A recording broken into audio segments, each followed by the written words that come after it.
Welcome back, Interior Alaska. Joe Cook here with your weekend sports. Some horrifying news from the Iditarod Trail today. Mushers are prepared for just about everything, but a drunk snow machiner may not be one of them. And multiple reports around 3 a.m. on their way to Nolado, Jeff King and Allie Zirkle were both sideswiped by a snow machiner.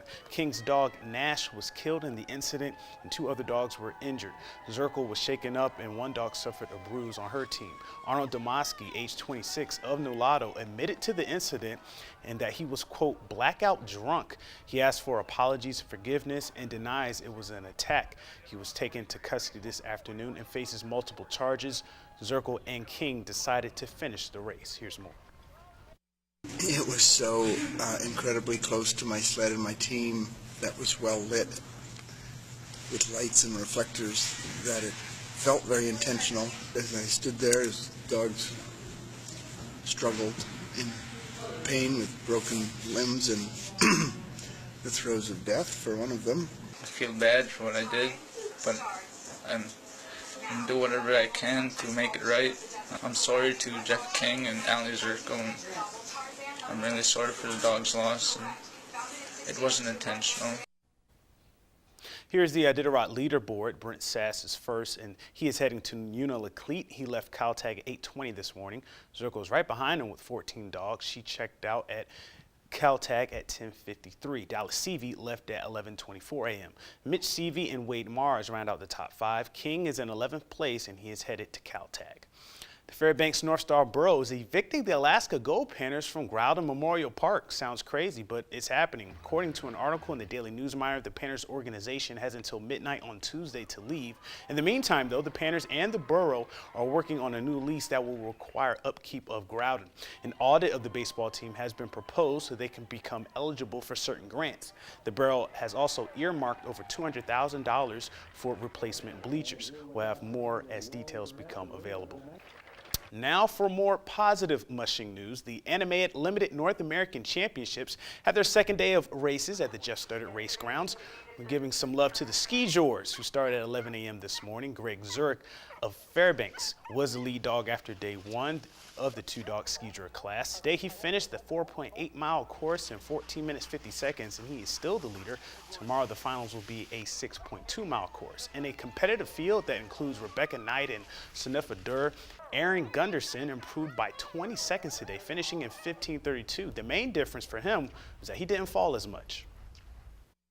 I fell yesterday and got tangled up, so that was a good 20 seconds there. And I actually fell twice today, but they were less tragic falls, and I was able to recover pretty well. So we were all in better shape, I think, today. Just have fun. Just let the dogs do what they do. Didn't really drive them too hard. Got another day tomorrow, so gonna let them go tomorrow.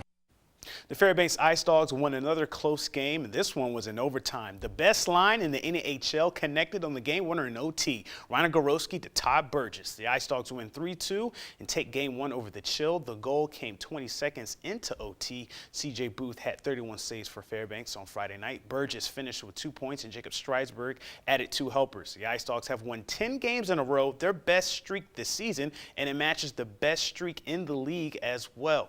Fairbanks can sweep Cooley tonight in their last road game of the season. In the Aurora Conference boys title game, the Monroe Rams went up against the Delta Junction Huskies. What happened next can only be described as monumental. Number 1 Monroe was down 7-27 to number 3 Delta. That's right, Delta up 20 on the Rams, but Monroe, oh, they would make a comeback. Down 14 to start the 4th quarter. They go on a huge rally. They cashed in on Husky turnovers and missed free throws. Ryan Brantley, he scored all 14 of his points in the second half. Jeremiah Bailey also had 14. He made it 36-39 Delta with 1:08 left. It came down to free throws. Delta up 2 with 11 seconds left. Josh Helkin, who had a game-high 15, misses both. And Monroe had a chance for the rebound, but they can't corral it. Delta would get 1 free throw to go, and Brantley's 3 just misses off the front of the rim. The Huskies pull off the upset, winning 41-38. It's their first region title since 1994, ending a 22-year drought. We've been waiting for this since my freshman year, since I've been on varsity. And we finally got the win, me and my brother Raul, man. We got the win. We've been waiting all year for this. This is the biggest moment. This is a very big accomplishment for us. We've been thriving. It's just hard work, everything. You know, it's just, amazing feeling, amazing feeling.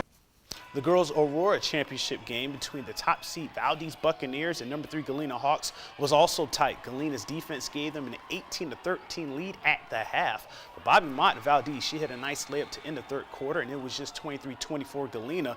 The Hawks went up by 2 on a Rome Harris 3. She had 15 points for Galena, but Mott answered with the 3 on the ensuing possession. She had a game-high 21 points. The Buccaneers would nurse their slim lead in the final 4 minutes of regulation, and they would answer Galena buckets with scores of their own. They prevailed 34-30 and repeat as Aurora Conference champions. I think practice, we've been practicing a lot on situations like this, and it really helped us in the end. We won. It feels amazing. It's going to be a great tournament. Since we kind of do that same thing, we change our defense a lot. I think we're used to it, so we kind of know how to play against it and know what to do. So I think that's how we did it. And while the Aurora Conference crowned champions, the MAC had their semifinal across the town at Lathrop High School.